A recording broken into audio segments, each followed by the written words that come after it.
and they set up to build just 6 affordable, it's a tiny little village of 300 people, and they had nothing. They'd lost all of their facilities, they didn't have a pub, they didn't have a shop, they had a post office that was being run out of the sort of corner of a room in someone's house, and it was damp, and it was vermin infested, it really wasn't fit for purpose. And so they engaged in an affordable homes for local people project on the condition that part of that is, part of the project was that a post office would also be built at the same time.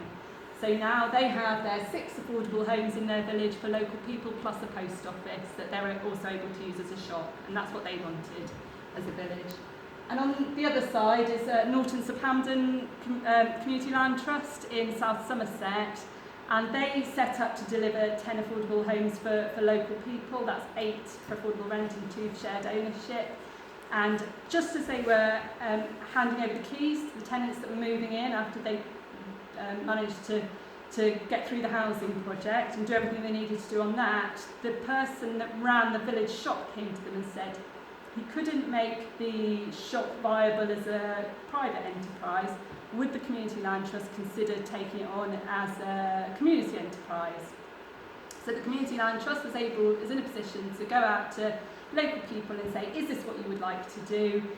If so, would you volunteer for the shop? Would you buy shares in the shop to help us refit it? And local people resoundingly said yes, they wanted a shop in their village, it was the only shop. And so they did it. They took on their village shop, and then they were also able to take on their post office, and they're also now investigating the potential for like a ground-based solar panel array to generate a bit more income that can go into other community projects. So they've really got the bit between their teeth. But it's not to say that embarking on a whole range of projects is right for every community. For some communities, 6 affordable homes is right, and they've got the vehicle there, should something else be needed in the future. So we've been going for 8.5 years, and about 3 years ago we decided to do a bit of research to find out what made community members set up community land trusts and continue to work on delivering affordable homes for local people project through a community land trust, because we were always impressed by, it's our job to support community land trusts, but people from communities are volunteers that willingly give their time for the benefit of their community, meeting month on month in drafty village halls often to progress a project. So we wanted to find out why that was. So we commissioned some research from the researcher specialising in community land trusts, came down, spoke to community land trusts, and we found that, probably won't be surprising to anybody, that what motivated local people to set up community land trusts was a desire to lead on an important local project, desire to achieve broad community support in very many places. I don't know about Angle, but in very many places that I visit, housing is really divisive, and some people want it, some people don't, some people are worried that it's going to affect the values of housing or community spirit, and by taking a community-led approach it's possible to get the community backing, to get something that meets the needs of the people, the most of the people living in that community.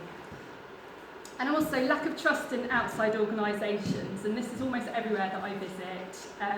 Community members say that people have really long memories, and they remember that 10 years ago, 20 years ago, homes were built in their village that they feel spoiled the village. They were built in the wrong place, they looked wrong, they looked terrible, they were housing the wrong people.